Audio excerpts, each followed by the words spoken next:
Hello and welcome to episode 49 of Flesh and Pod. My name is Jordan. I'm joined as always by Logan. Abby, as you can probably tell by me running the show, is a slave to capitalism. She's currently on a plane. And we are joined by Darick Oswalt, aka Charmer. Let's start with Darick. Hello, Darick. First of all, thank you for being here this week. You're welcome. I was very excited when I got the invitation because that meant you two remembered who I was. That is a step in the right direction for me. I had to go to my pocket for the note cards, actually. I was like, people that I've met recently. And yeah, I went and said, yeah, we should get Charmer. And Jordan goes, Brendan Patrick's busy. I'm like, no, wrong person. Darick, what have you been up to in Flesh and Blood this week, man? This week, it's mostly just been watching the World's coverage. Not really much going on at the local scene. My LGS took the week off for armory events, and so it was really just watching Worlds, which was fantastic, by the way. Really enjoyed the coverage. I felt like most of the team killed it. Flake, however, he's now on my list. He said that he loves more than anything casting with Brendan Patrick, and considering he is also casted with me, that means that I am now number 2, and my kids call Flake uncle. So we have a problem. We're going to have to fight. We're going to scrap a little bit the next time we see, but he's on my list. He's cheating on you and Cookus. That's man, what a tramp. Wow. Yeah. That's how Canadians are, though, as a rule. Well, we just insulted an entire country. So fuck, I guess. Let's do 30? It doesn't matter. Sweet. What? I mean, I've given up trying about YouTube's rules. Whatever. Yeah. Well, Charmer, you found the show perfectly. You got somebody who didn't do shit in Flesh and Blood this week, because that's usually Abby and Jordan. What would you do? I played my Flesh and Blooder. I played my 2 armories. I did my thing. I played. What the fuck did I do? I played I think I drafted. Yeah, we drafted WTR. And I drafted some Katsu. That felt great. And then played Blitz and played Levia because so here's what happened. I had Levia and Kasai in my bag. And I said, I don't know which one I want to play. So Chuck, friend of humanity, Chuck Feist, was just like, you should roll for it. I'm like, great. Odd is Levia, even's Kasai.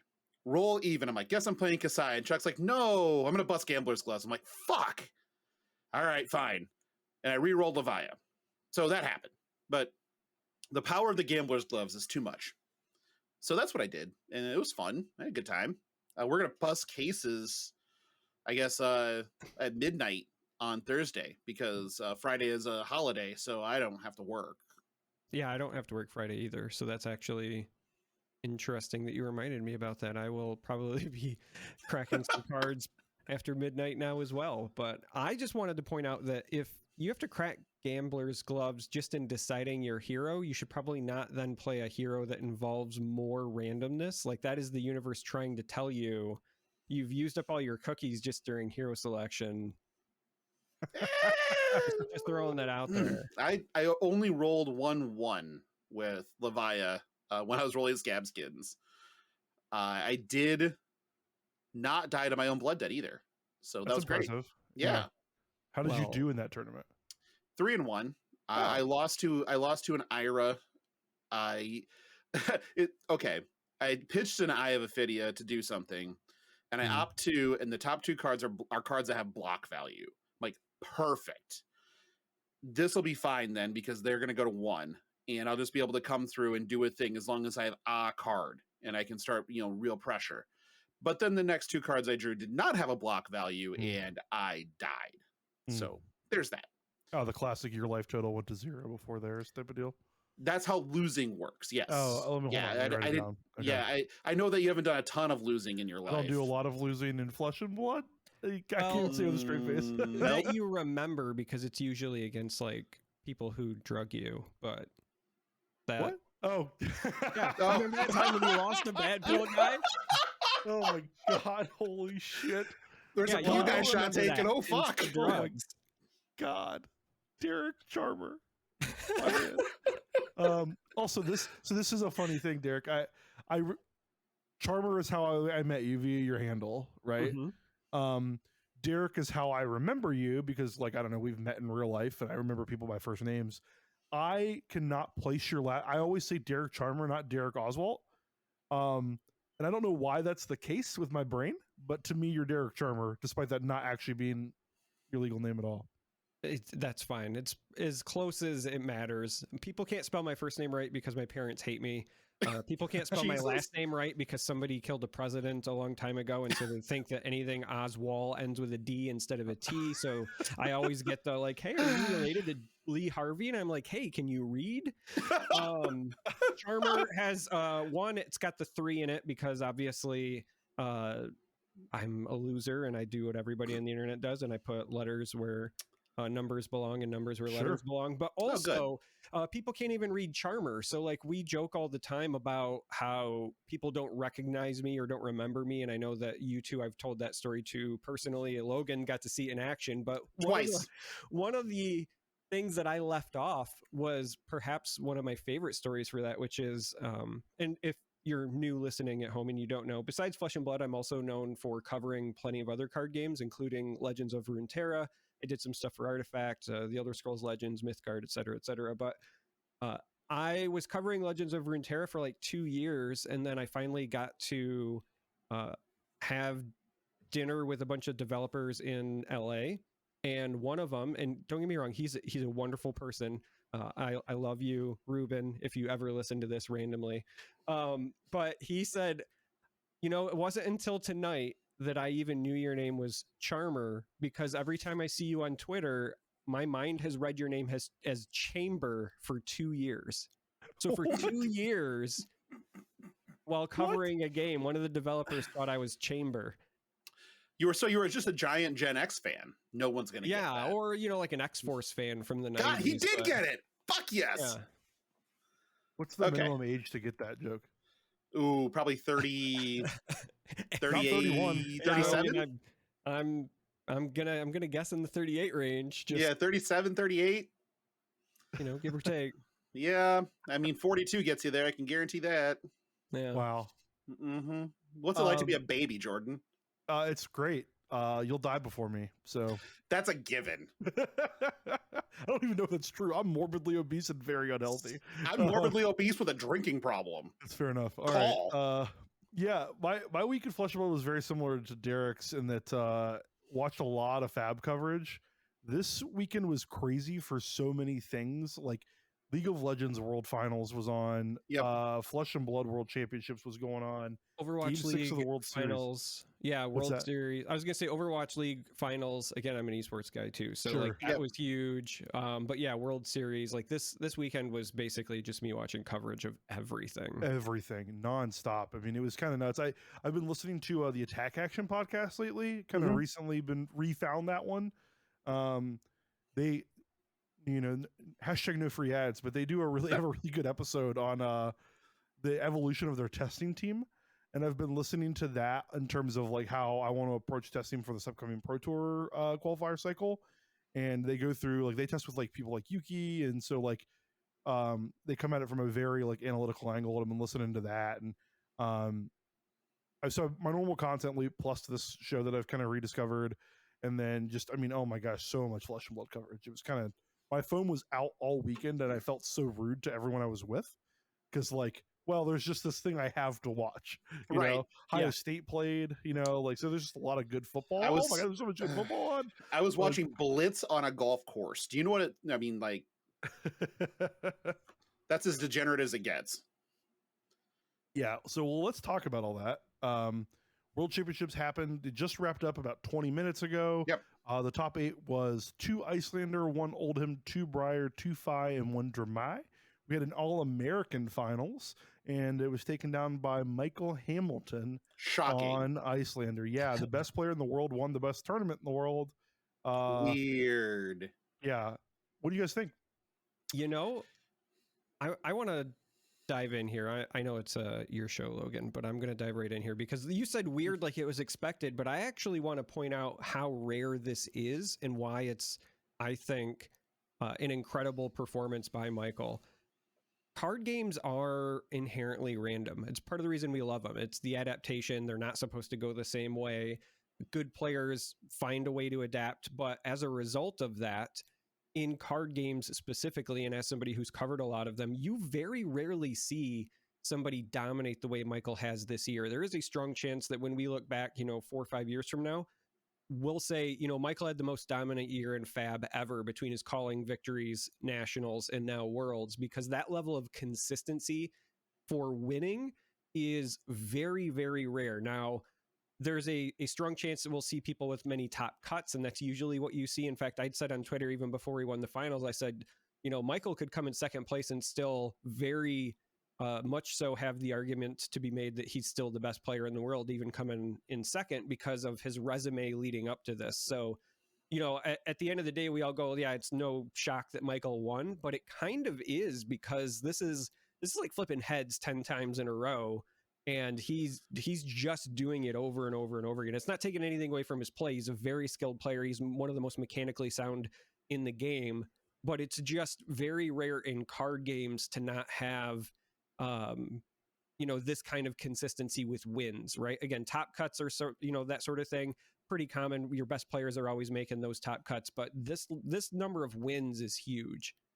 So I think I hear what you're saying, and I largely agree with you. The difference I think here is Flesh and Blood is random, but it's less random than most card games. Watching Michael play through the quarters, semis, and finals, he was using what I would consider, like, I'd watch him pitch a Heart of Find. I'm like, he's just marking that so that he knows when his cycle's coming. He's playing these little iterations, or like when he just like, that's a sink below, I'm just not gonna attack. And stranded his Iyslander opponent, right? That's just brilliant work, knowing that, okay, I have an advantage now. Great. I'm going to just exploit it. And I don't think I think that that's different. And honestly, you're right. Like I said, shocking. It's not shocking that Michael Hamilton was in that position, because he is the best player in the world. I don't think anybody's going to argue anymore. It is just that guy. That's it.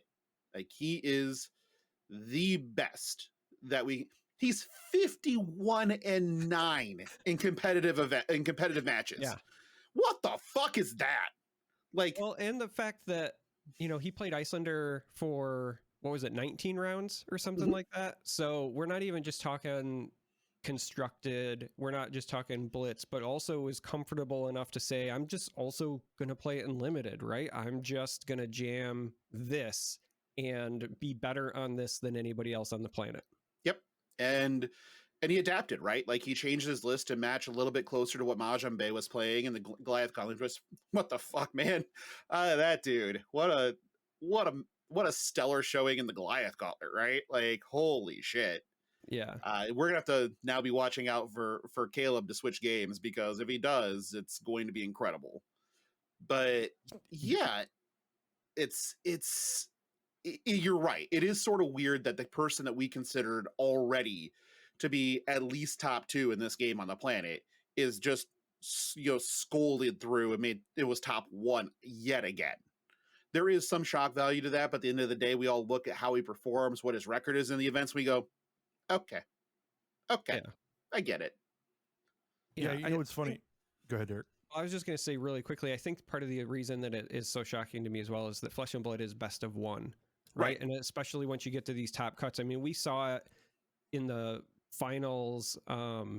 He was navigating that beautifully, but the round before that, we saw a Briar who just posted like 47 damage or something ridiculous on turn 2.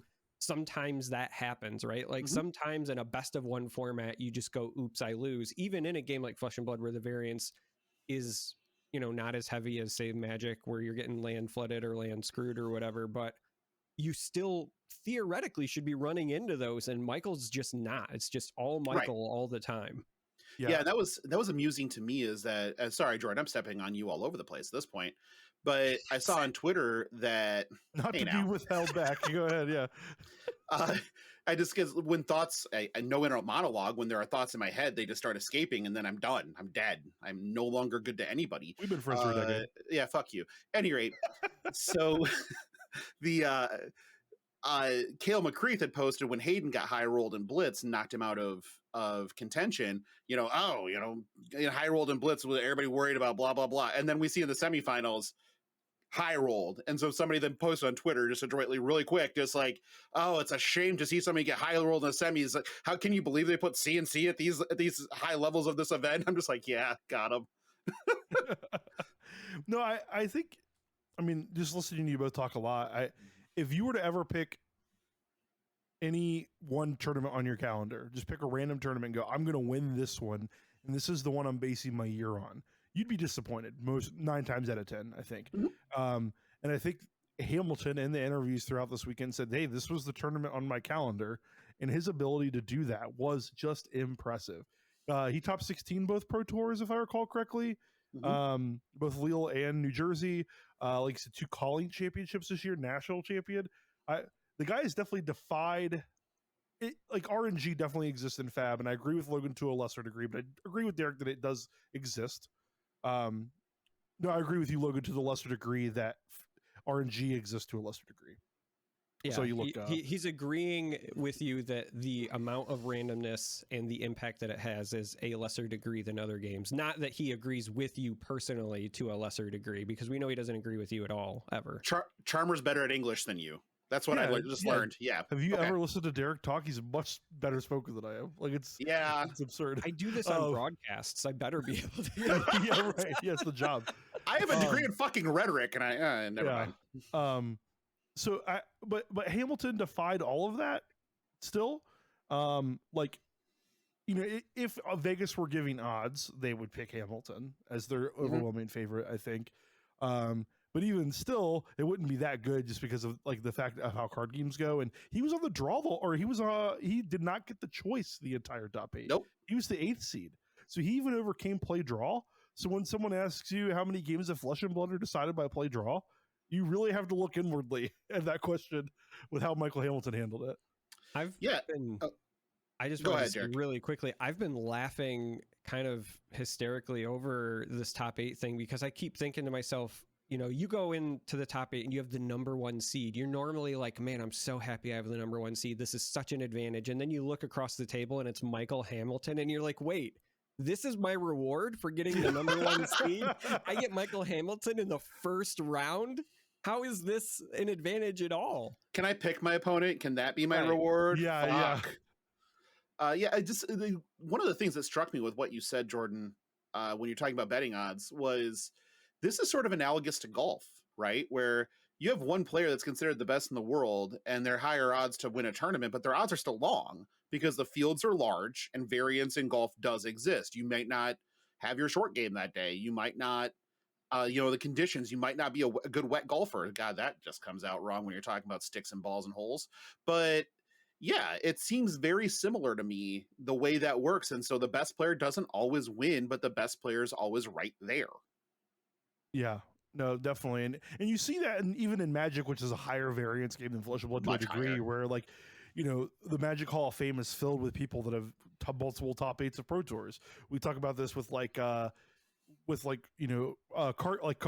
specialists, right? Like why do guys have the number of bracelets they do? It's not because they're luckier, right? Despite, you know, variance being involved in our game or our games of choice. But absolutely a blast to watch. If you can go back and watch every Michael Hamilton game this weekend, you'll learn something. To just see your opponent have the arsenal of Sync Polo and go, oh, my understanding of this matchup is now shifted.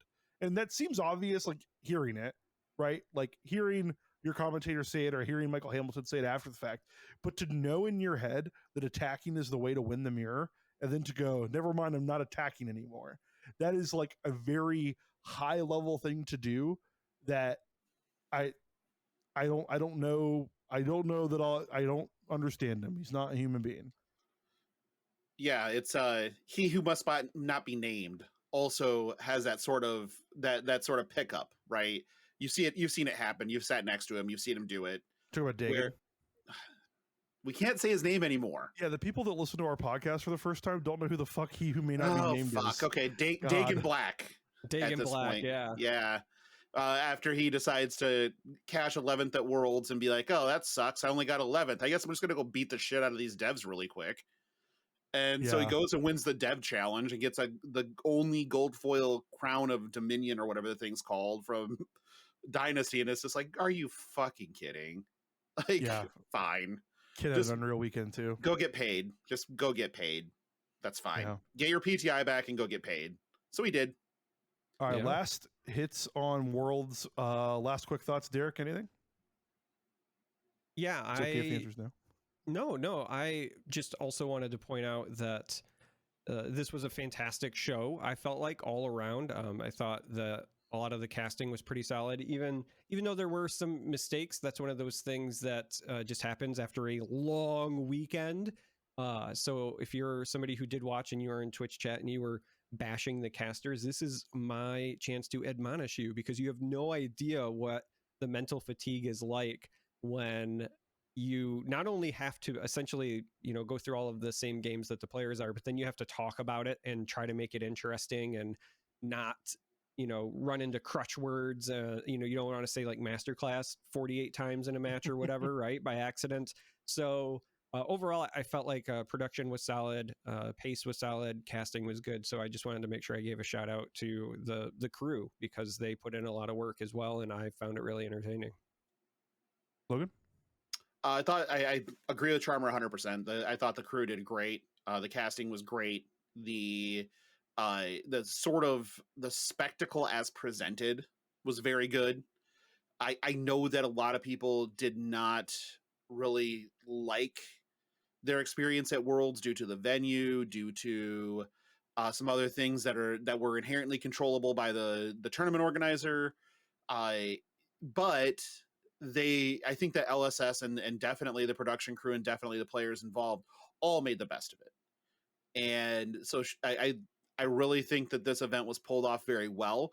I am sort of sad that it did not achieve the same sort of spectacle really that Pro Tour 1 did, which I think was a much different spectacle in general.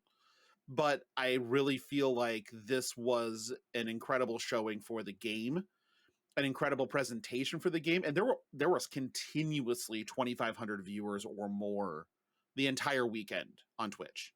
It all looked really good optically.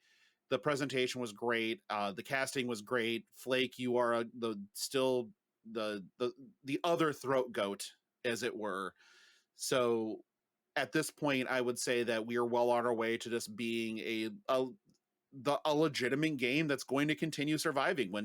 When Charmer talked about it a minute ago, 20 minutes ago, about, when we talk about this 3 or 4 years down the road, that doesn't seem unlikely. That seems like something we're going to be doing. And that's incredible considering where we came from. Yeah, I definitely agree that the first round of coverage, like from the presentation standpoint, was a little sketchy. They hadn't had their diffuser installed correctly, and like it wasn't clear that they were like playing older games, that we were around behind or whatever. And then it instantly, like, they explained it, they caught it up, they fixed the scene, and it was fine the rest of the way. It became a thing that I shared with some Magic friends, and I was like, hey, watch this. Like you, Logan, and I don't know about you, Charmer, but we have a lot of old school Magic friends that long for old Magic organized play. And like, hey, guess what, guys? You remember we was like sitting down and watching the Pro Tour all day nonstop from Friday to Sunday? Here you go. Here's 24 hours, basically a day of. I mean, there wasn't any downtime. 2 minutes of downtime at most. Holy shit! You know how hard that is to do. Like, I do actually. Yes. Us three know. Yeah. Us three are aware of how hard it is to do that. But if you don't know on the listener end, if you just watch these and don't know how hard it is to do a 55-minute game, take a 2-minute break, and then be back at it again. And I mean, honest to God, like, very impressive. So I'm excited.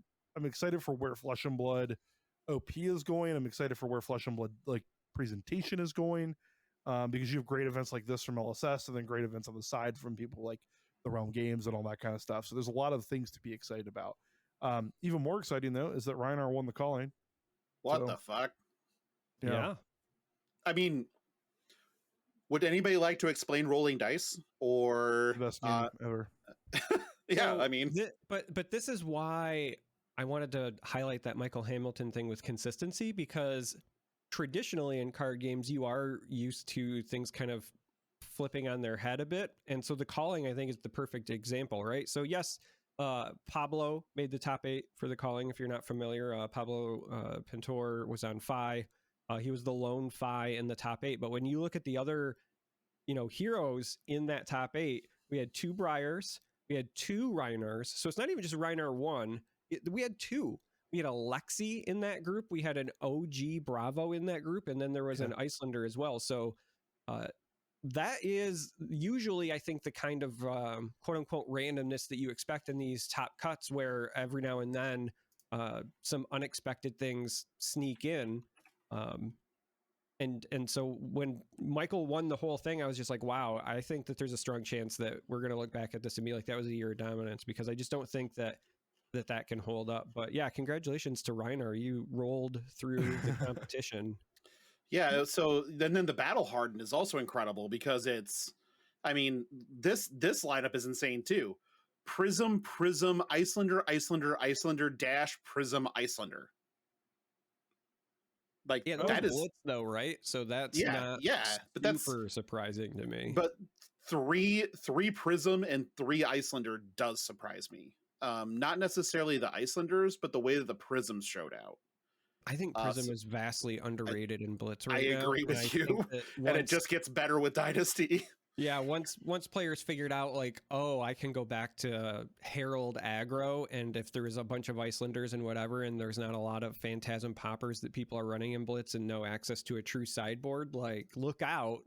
You know, suddenly my Heralds are very, very disgusting. And you're absolutely right. It gets worse with Dynasty. There are some fantastic Illusionist cards coming in that set that is going to make her even scarier.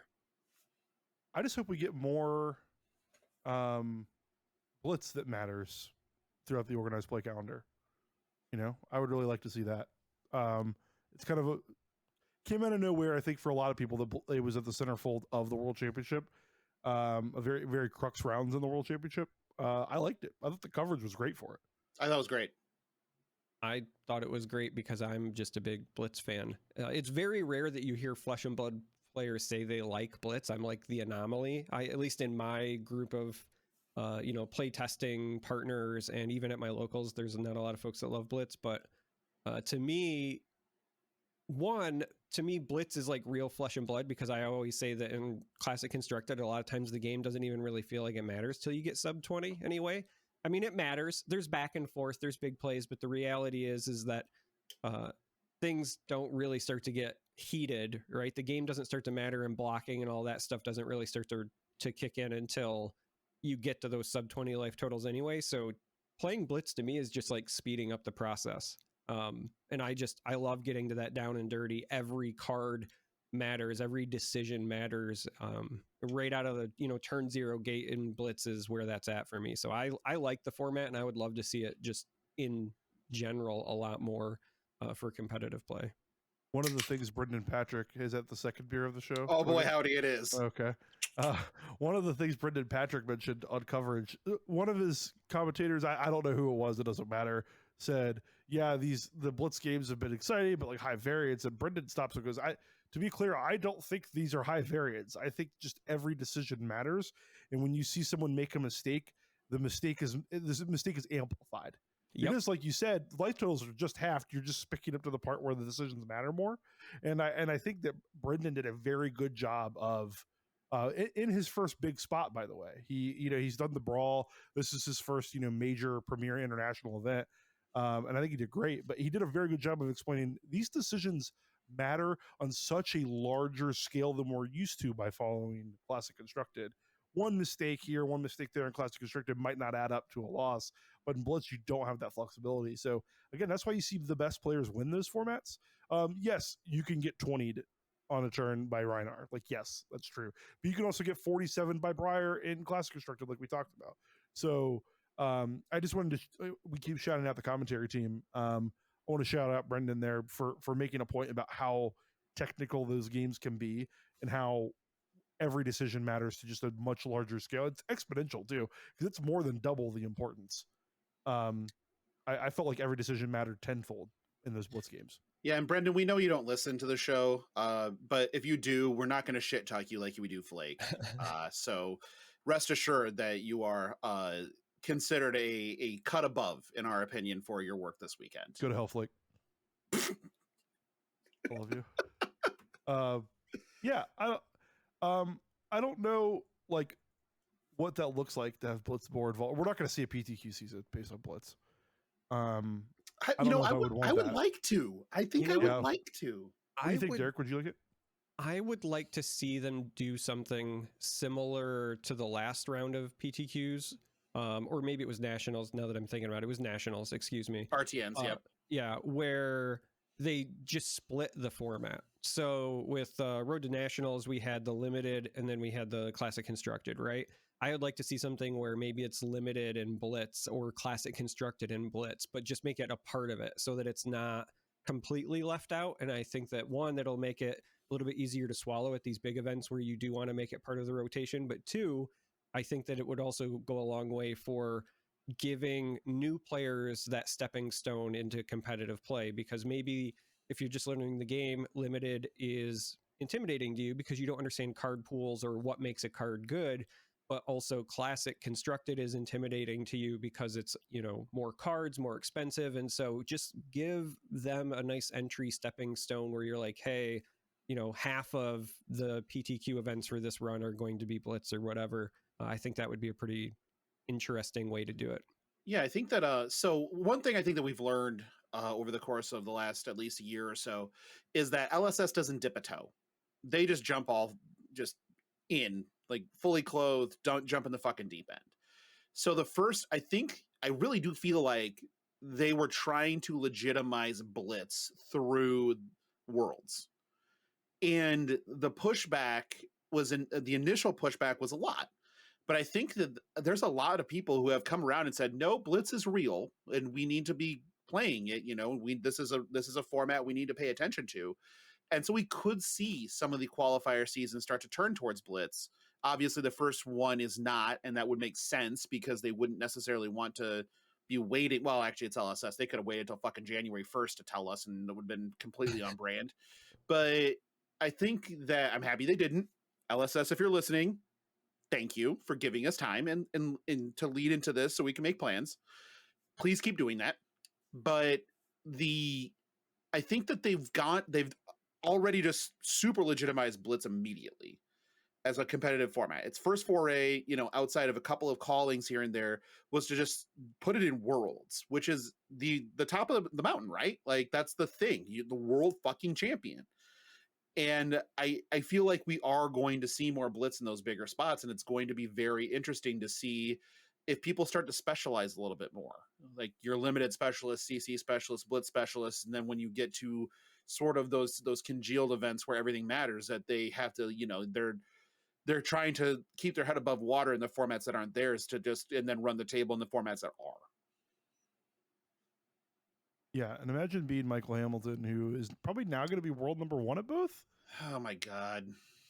Yeah, like he's probably going to gain Elo and limited, and disgusting to be honest.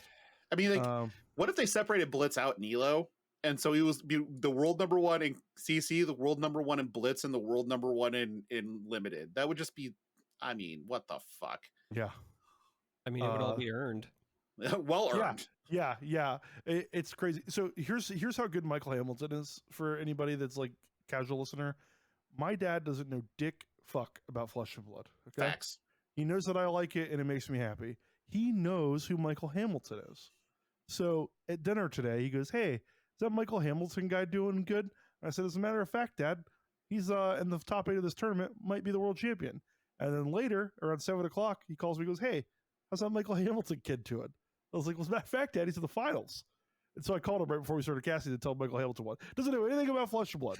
Only has heard Michael Hamilton's name enough times from Abby and I talking at like family events to go, "Hey, how's that? How much money does Michael Hamilton make playing Flesh and Blood?" "Well, Dad, $100,000. You know, like, so just this random generic dude from the country knows who Michael Hamilton is. That should be a clue as to just the level of impressiveness we're talking about here. Michael Hamilton will have to adapt to a new set coming up, just like everybody else. Dynasty full spoilers are finished. Thank God. My long national nightmare is over. We are officially out of spoiler season. I can come out of hiding. Stop tagging me in spoilers, you fucks. You're such a little bitch. I swear hate to God. it so much. It's the worst, but it's over. A lot of cards have came up, and there'll be time to do that as we get, we have a lot of season without any OP stuff. But what do you guys think about the set as a whole? Are there any cards that jump out to you like huge? Like, is there? Talk to me about Dynasty, I guess, fellas. Darick, you first, man.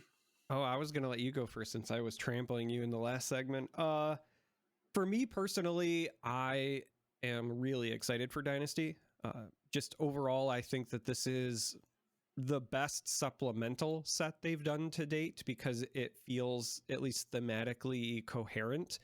Where Crucible was nice, I'll just be honest, I didn't buy any Crucible. I only bought singles because like I looked at it, I was like, hey, you know, I might want something for the one or two heroes I'm playing at this moment, but otherwise, like, I don't feel, I don't know, like rewarded for my investment. And then Everfest, you know, I bought into that because there was at least like a mini theme there, but also I'm a huge Bravo nerd. So even before we knew that Star of the Show was going to be good, I just knew that I wanted to give myself some shots at getting the Marvel Bravo. So like I bought into that, but like I'm legitimately excited about opening Dynasty. Not only do we get the entire new assassin class, which I think flavorfully and, you know, mechanically is going to be a big hit, even if the hero itself doesn't end up being very good. And I think that that's something that we're not going to know until you do actual testing. I've seen everything from its OP to its garbage, and that's good in my mind. That means it's probably pretty well designed if people can't come to an agreement without testing, right? But right. I think thematically the hero is a huge hit, right? Tons of flavor with the like complete contracts, get your money, use the money to like buy your gear for the next, you know, assassination attempt. I love the deck manipulation. It's the first time that we get to mess with opponents' pitch stacking. And, you know, as somebody who just watched Michael Hamilton absolutely exploit that, there is very clearly room for that in this game. So I'm looking forward to that.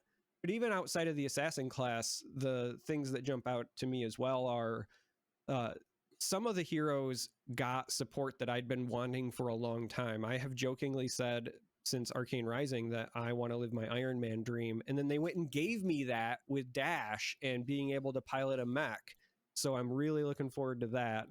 And I'm also looking forward to some of the foundational stuff that they didn't hit in this set, but that they laid the groundwork for in the future. So specifically, I think of Crown of Dominion, for example.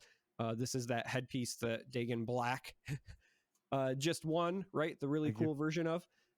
This is something that makes your hero royal, and then you also get the gold. And the gold is going to be relevant, but right now, there are no cards in the game that you can add to your deck with the royal tag as of yet. But in the future, if they start printing some really cool attacks that have the royal tag, then that crown might become more and more relevant.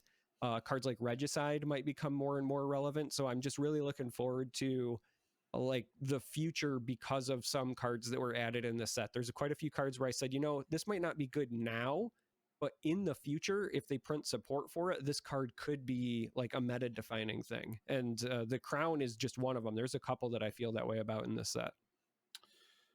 Yeah, so I largely agree with you. So the first things first, when you're talking about trampling me, Darick, just step on me, daddy. You know, you're good to do that whenever. But the Jordan has never looked that alarmed on this show. Yeah, for audio only listeners, yeah, Flush and Pod Legal does not like that one. We've hit we've written a little sticky note timer, and it's going to HR. So, okay, it's going to HR. Well, that's not the first time I've been sent to HR. There was an email, but you were also sent to HR for that one. Jesus. However, back to what we were saying. Yes, I think that so the supplemental sets in this game are kind of weird, right? We called it locally when somebody be like trying to build a deck, they'd go looking for a card. They'd be like, oh, okay, I need that card. They go looking for their collection, couldn't find it. They'd be like, where the hell? And they're looking like, fuck, I just got crewed because it was in Crucible and they didn't have any. And I warned people when Everfest came out, don't shit the bed here because it's going to be the same thing. And it happened again where people are like, okay, I can't find this card. Where is it? It's an Everfest. Shit. And it's like, so you're swarming Gloomveil that you needed? Yeah, you're not going to get it for cheap. That's for fuck sure. And I think the same thing happens here. And I think Darick nailed it. There are a lot of really good cards that aren't necessarily good now, but holy shit, are they gonna be? And there's a lot of design space that they hint at. They definitely give you little winks and nudges here and there to tell you these things are going to be important. You have to pay attention to those tells. So Assassin right now, you're right. I've seen it all over the place where people are like, oh, this is way too good, or this is dog shit. And that means it's probably just okay. It's a fine class, it's playable, and that's what's intended. I do like that the slot. I thought that the carnival slot in Everfest was quite cool. It was a neat little gimmick slot. They're using that same principle in Dynasty for Assassin. So there's an Assassin slot. So you can build your Assassin deck easier through packs. Great. Good call. I appreciate that. There's no super impactful generics right now in the set. Perfect. The mech suit is one of my favorite things ever. And I cannot wait for a Dash player to go to the trouble, build the mech suit, draw a hand of all items with 0 block, and Kyloria just steals that fucking mech suit. It's going to be the greatest feeling ever. Mech suit can still block Kyloria because the mech suit has armor. I guess do we know if the counters carry over yet from your other equipment? That was one of the questions. Because they go underneath. Right. So if you have already blocked, you might not have enough if the counters carry over. So here's the thing though. You still will get away with it unless they've got a way to protect it, because the mech suit, if you're running the arms, is also a reusable Phantasm popper, because it's a mech suit base of 5. The arms that go underneath it give +1. So every time you block with your mech suit, you can pop Phantasm. Oh my God. They've already baked that in. Yeah, there's so much fun hilarious stuff that I've already been like theory crafting. So yeah, you get a little bit of reprieve there in that matchup. Is that how Phantasm works? Hold on, I got to find. You know what? I'm gonna look that up later because because if that's the case, that's utterly hilarious. Yeah, it's basically like the same principle behind when you have Channel Mount Heroic out and you block with stuff, they become Phantasm poppers because it gives your action cards. So but I was wondering if Phantasm said card. Well, that was where mech suit is a card. Not when it becomes an ally, right? Or when it becomes an item. Well, it's an item, so I mean, it's still. I don't think it says it has to be an action card. Here's the funny part for listeners. Spectating this call is actually a person taking their level 2 judge tests right now. So so he's probably screaming on mute at our dumbassery. Yeah, because we're fucking stupid. Yeah, but I'm fucking stupid. Derek's probably right. We'll cover this, so they will clarify any ambiguities that we have. Yeah, for sure. But it's still funny. Yeah, I want this to be real. Don't get me wrong. I don't get me wrong. It is an attack action card. Is that what Phantasm says? Yeah. So the mech suit doesn't pop Phantasm. No, that's interesting. So steal the mech suit. You could steal it. I'm actually more gonna chuckle when the Reinars play the destroy X number of items. Arg smash. Yeah, and then they're just like, "Oops, I killed your entire mech." But no, I don't think that you even play the mech into that. No, you just pour it out or whatever. But I feel like it's probably like, I think the mech's gonna be seen mostly on UPF, but it's still fucking sweet. I love it. But yes, going back to the set itself. I think there's a lot of really cool things. I think Prism got a bunch of upgrades. Thank God she's gone. I think that Dromai got shit on, but Ninja gets interesting again because Katsu becomes playable again with Crouching Tigers able to create ability to trigger Katsu's ability and go do things. I also think that that's also could be a boon to fight. There's just different ways to build Ninja again, and I guess that's where I'm going with. That's more interesting to me. So I also know that I'm going to have to spend way more money than I care to admit on cold foil Crouching Tigers, because why the fuck did they have to make those a Marvel? Dicks. I mean, it's the same thing as the Aetherwings, though, where you have the dark one. Yeah, God damn it. I hear you. Yeah, it's gonna hurt. I'm a art guy for this set, man. Yeah, the art is great too. I just wanted to point out, you mentioned the Prism, and thank God she's gone. And I was, myself talking about the foundational cards. That was one of the ones that stood out to me as well as I'm thinking about it. The Kimono, where you get a resource whenever something like pops for ward. Granted, it's pretty brittle. Like basically the first time you take unmitigated damage, you lose it. But there is a world where in Blitz, if you're making a bunch of spectral shields, that thing is like a tunic every turn, which is disgusting. And I don't know if you saw the last Illusionist Majestic was spoiled today, which is a star attack that gets plus for every spectral shield you control. So what? Why? We don't need this in our lives. And in Blitz, it will be in our lives again, which is terrifying. But yeah, I really think that this is a very interesting set. I kind of feel bad for Ranger yet again, because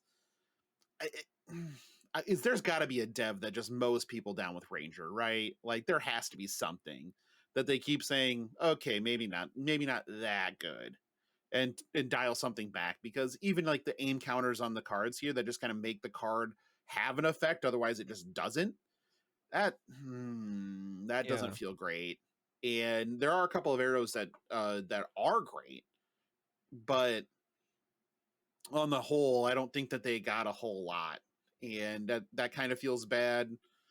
There is, I mean, Brute got some help, and that's going to get real interesting, because all the Brutes got help, and that's a thing that I think that they've tiptoed around, because they just don't give Brute on hits, which makes sense. I mean, they can, like you saw, deal 20 plus in a turn, and now they give them some more consistency and a rock, then a card that enables said rock. That's a lot. And I think that we're going to see some very interesting Brute shenanigans as well coming through. And they didn't necessarily need that much help, but we might have a Brute summer eventually. Yeah, I mean, I would not be surprised. Yeah, I think if Brute has been on the cusp of being okay throughout this whole season we've seen, that it's put up some results through the national tournament series, or national championship series, that like maybe these cards push it over the edge. I don't know how much I'm going to love Dynasty just as a first pass. I'm going to open a ton of it. We bought a couple of cases. I'm married to a woman that's addicted to booster packs, so we're going to open more of this than is sensible. But like, the outside of the art, no card like really, like no set of cards really inspire me. I look at this from a cube perspective too. Not a lot of these make the instant jump into cube because of how like not underwhelming but non-standoutish, I guess, the generics are. I wanted to replace Dorinthia with Assassin actually, but there's not enough cards. No, there's only 32-ish non-equipment cards, and it's just not enough. Like you need like close to 70. So but I'm excited. I think in the next set after this one, we'll get more Assassin cards. Would be my guess. And I'm excited about reapproaching that thing, because I think contracts in cube would be so fun, so fun. Getting a lot of PvE cards like Yoji, I think will be exciting. But I'm addicted to the art too. Like Sam Yang's dash in the mech suit is just, I need dash on my wall. You know, like I'm a big card art person. Crouching Tiger, I might get a tattoo of Crouching Tiger. I don't have a tattoo. I've been looking for one to get. Never mind. That one's just people dying. Only if it's a tramp stamp. Oh, God. Listen, Abby already has to look at me without clothes on. I can't subject her to that with Crouching Tiger on it. Let's talk about our one listener question this week.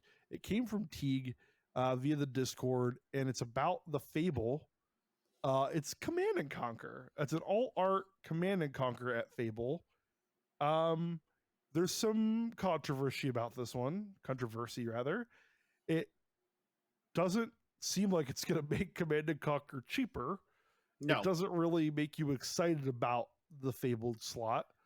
You know, lore wise, the Fabled slot has done a lot, you know, about the flavor of the set.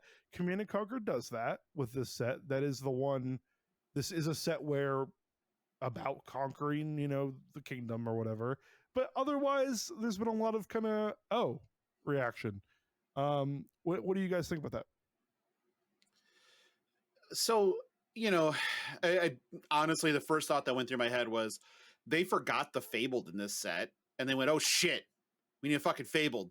Uh, what makes sense? Oh, we just make it CNC. The Emperor already tutors that up. Yeah, let's just do that.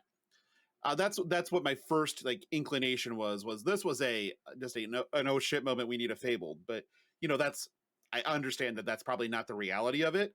I feel like thematically it makes sense. There is a card that was the centerpiece hero of the set that tutors up this thing, and so if you wanted to be like thematic with with your deck as far as like a UPF or whatever that you're doing, and you're playing the Emperor and you wanted to play like Command and Conquers that really reflect the majesty of the Emperor, you could play these. Does it make a staple card any cheaper? For fuck's sake, no. This is going to be expensive. And it's going to keep Command and Conquer expensive. It's not going to help impact that price at all, really. But on the other side of it, I think that I understand what they were going for.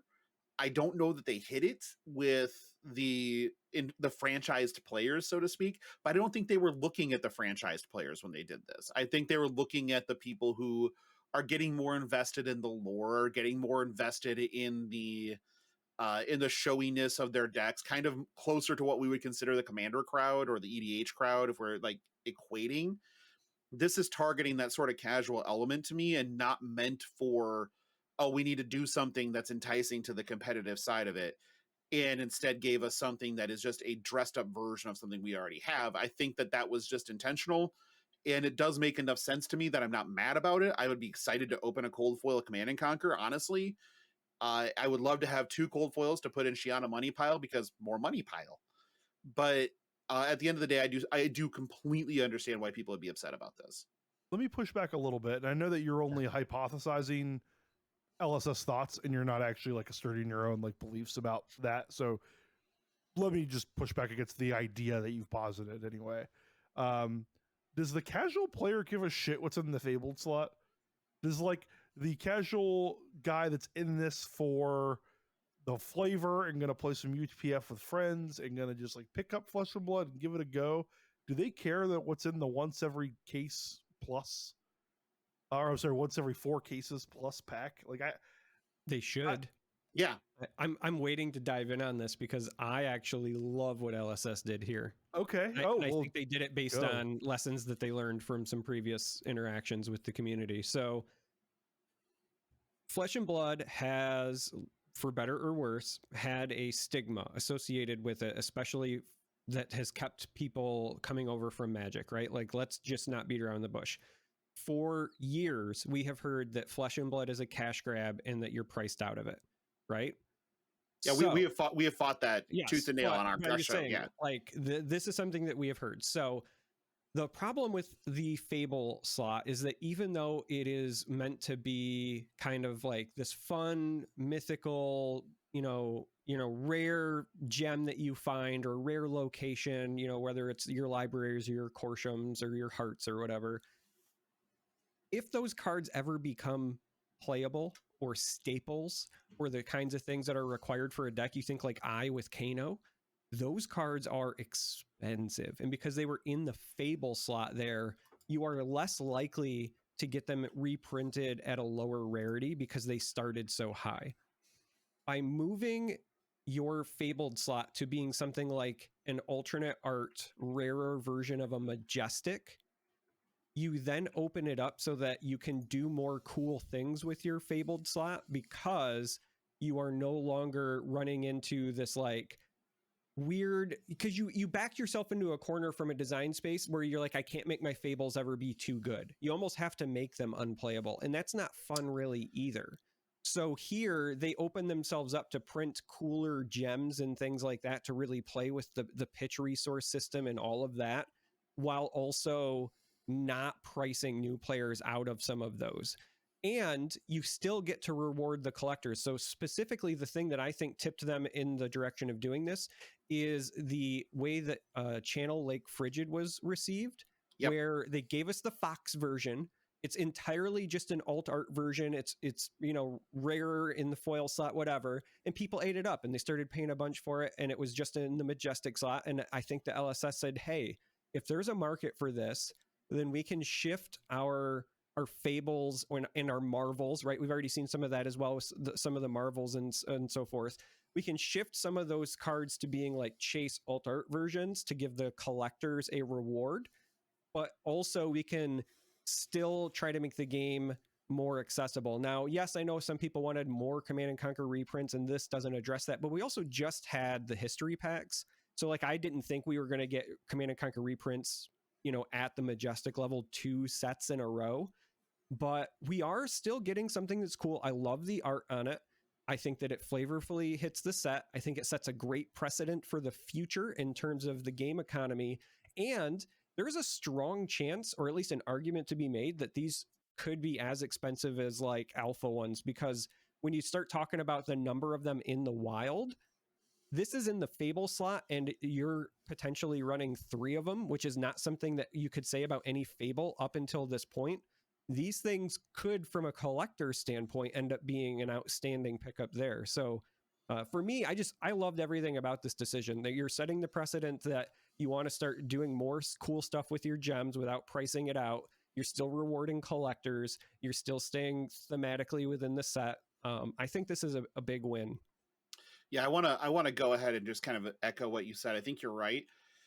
Looking at this, I'm looking directly at raw data from TCG Player right now. Michael Hamilton just won World Championship with Iyslander. Iyslander plays Heart of Fyendal in that deck as a staple card. What is the dollar amount? I don't think either of you probably looked. What is the dollar amount of the last sold Heart of Fyendal on TCG Player right now? $450. You did look, you fucker. I did look, yeah.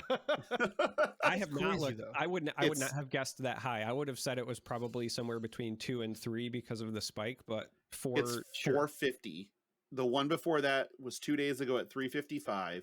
There's one from a seller with 72 sales that is priced super low right now. But I don't, most of the time people don't jump at those because they worry about that, right? Right. The next one is $500. And that is because it is a staple of a deck that just won the World Championships. You're 100% correct. That is the stigma that they have to fight. And by putting something that is a Majestic that's obtainable at a lower price point in that Fabled slot, they are fighting that stigma. Also, I love the fact that my investments keep going up in price. This is fantastic for my portfolio. Thank you very much, Michael Hamilton. You are a gem.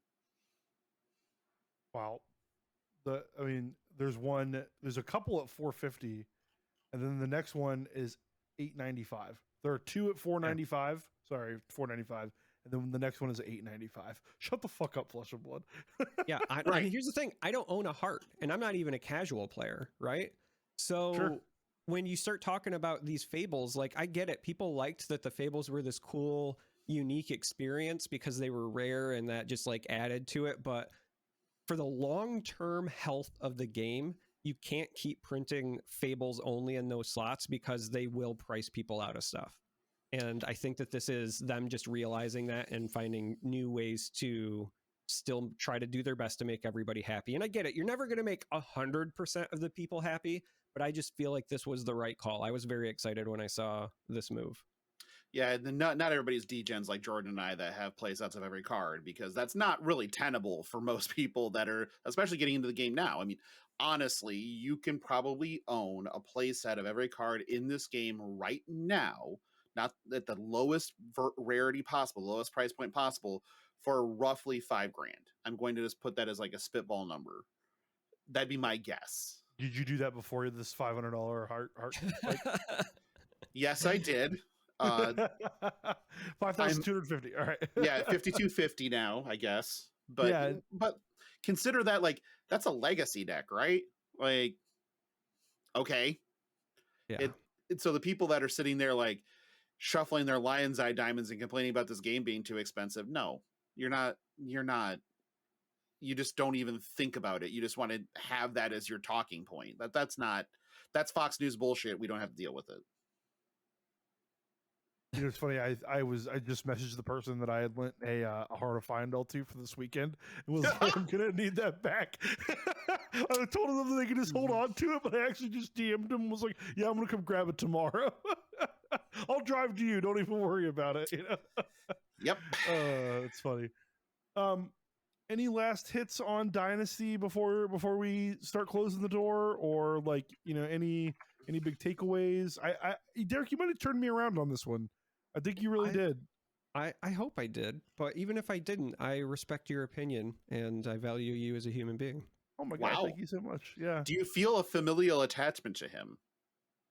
I feel as much of a familial attachment to him as I do to anybody, but I say this as somebody who cut off his entire family and doesn't speak to them. So, oh well, Jordan, so you get what you get. You know, yeah, it's fair. You get what you pay for, I guess. You know? For anybody that doesn't know, or I don't know why you would, it'd be kind of weird if you knew. Darick gave me the kindest compliment I've gotten in my adult life, probably about 2 weeks ago, where he said that I was, what did you say, charming and oh God, it was nice.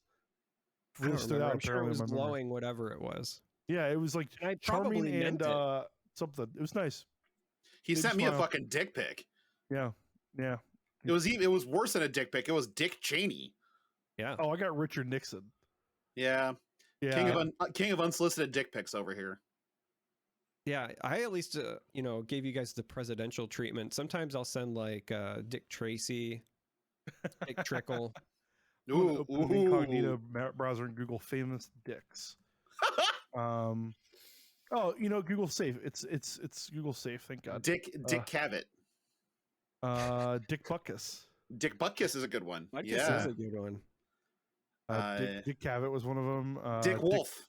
Dick Van Dyke is one I've used. Dick Van Dyke's great. The trick is they have to be famous enough that people recognize them like at first glance to realize like, oh, this is a dick pic. Otherwise, they're just like, why are you sending me pictures of old white men? Like, I don't.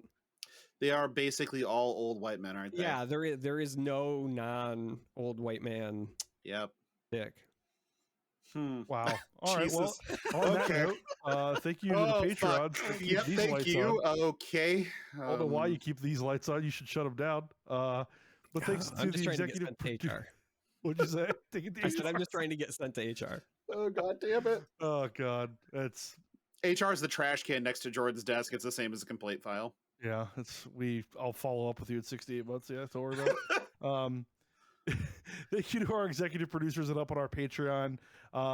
We have TW, Michael B, Joshua L, John D, Ed M, Taylor A, Philip P, May L, Kenny, Ben M, and Alan B. Thank you all very much. You too can be one of these executive producers or an associate producer or just a friend or a guy or whatever, or a gal or whatever you want. You can be it over at our patreon.com/flushandpod. That is the best place to support our show. You can follow us on Twitter at flushandpod or at flushpod, excuse me. My wife usually does this.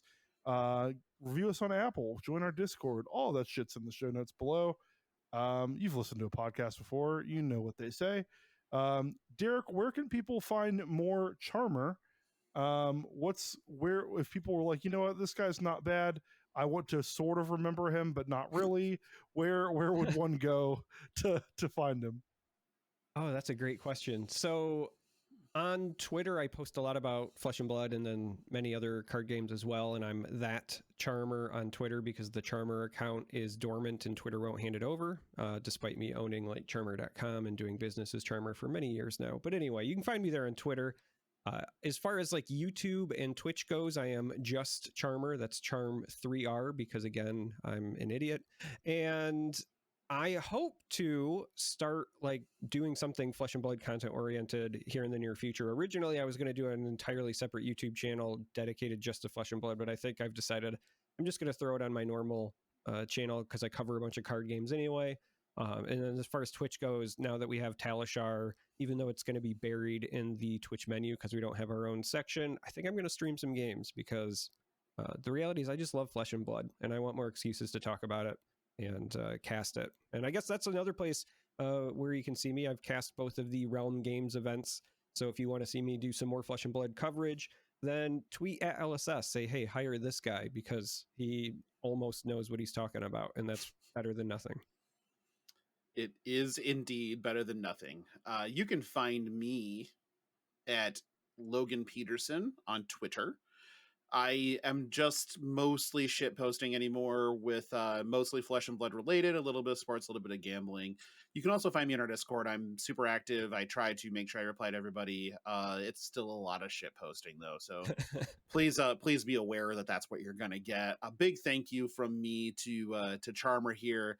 You're lending a much needed air of legitimacy to our show. I appreciate you and your very smooth jazz voice, as it were, guiding us through this Abby-less episode. Jordan, where can they find your sweet, charming, effervescent ass?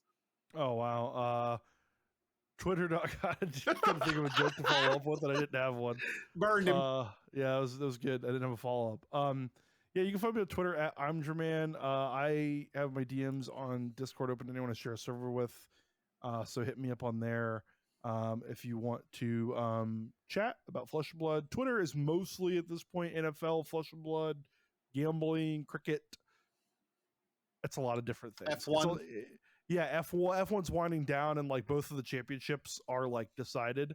So maybe on race day it'll get a little bit more vibrant. But yeah, there's kind of just a variety over there. So if you ever want to come over and have an opinion that's wrong and disagree with me, that's totally cool. I'm going to start writing more for Flesh and Blood.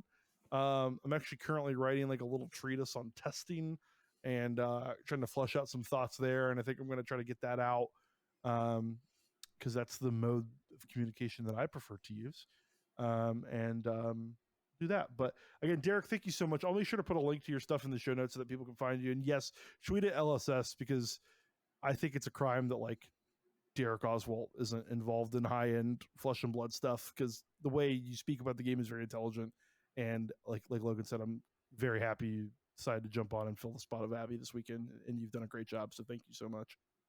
Well, you're welcome. I had big shoes to fill because I don't know if you know this, but Abby has massive feet. They're like a size 8, dude. Just They're not clown that- shoes. I think a baby shoe is what my wife buys. She actually just bought shoes on Amazon. Let me see what. Oh, size we can do this in real time. Okay, that's great. I'm gonna guess size 6.5. Darick? That's a weird way to pronounce 16. That's that's literally my shoe size. Hold on, when I clicked on the thing, let me go to the order invoice, the order details. Order history. Yep. This is great radio, ladies and gentlemen. We are guessing Abby's shoe size. Just real quick, I've met Abby several times in person. I know she doesn't have massive feet. Okay, Well, this is what we do for fun on the broadcast. Okay, No, I mean, like, it is what it is, but all right, listener, guess real quick in your car or All your right, 3, office or 2, your wherever the fuck you listen. 3, 2, 1, 8.5. 8.5. Okay, Yeah, they're not Huge. that small. That's not that small. I mean, I would have guessed the under. under if you didn't ever get the pay. pleasure of meeting this wonderful crew in person at a Flesh and Blood event, I just want any listener to say, hello, Logan. Hello, Jordan. Hello, Bigfoot.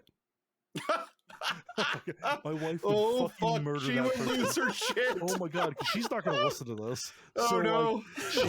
like, she would murder. The problem is that like Jordan and I will be on the I floor laughing and not able to No, stop she's her. great. She's a wonderful We will be person. fucking dying. I love Abby. yeah, Abby's You all dope. do. She is. God, she'll murder that person. But please, do She's it. the anti-Elaine, according to Flake. So I'll make if you do that, I'll make you a tier in our Patreon. All right, I'll make your name the Patreon tier. a charmer Alright. tier. Yeah. Oh no, whoever does it, they get their name as Oh, the Patreon whoever tier. does it. Okay. Yeah, it'll be $8.50 a month. All right, as the amount, and that will be that person's tier. Yeah. Currently, Okay. to be known as the Bigfoot tier until you, listener, you brave, courageous soul, it will then be known as the Michael Hamilton tier. A person, Jesus, a person that does not value their life is going to get a tier named after them. I'm in I- this cloud shoe. Oh my fucking god! Bye.